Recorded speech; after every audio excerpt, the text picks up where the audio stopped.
यो परालको भारी बोकेर ल्याउँदै गरेको केटा चाहिँ यो मेरो भाइ हो। यसको लागि चाहिँ बिहे गर्नको लागि केटी चाहिएको छ।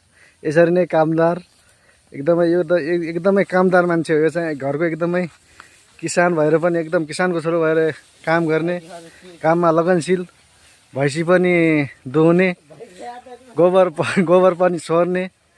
यति राम्रो केटा कसको भाग्यमा परेको छ है। खाना पनि पकाउने गर्छ यसले घरमा।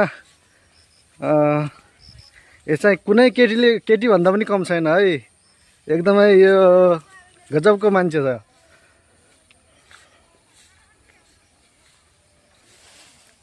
यसले पढ्न पनि +2 गरेको छ। यो पढ्दैछ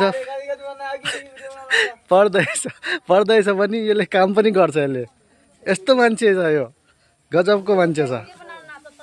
एकदम गतिलो मान्छे छ, एकदमै काम गर्ने मान्छे हो यो चाहिँ। काम पनि गर्ने, पढ्ने पनि। हेर्नुहोस्।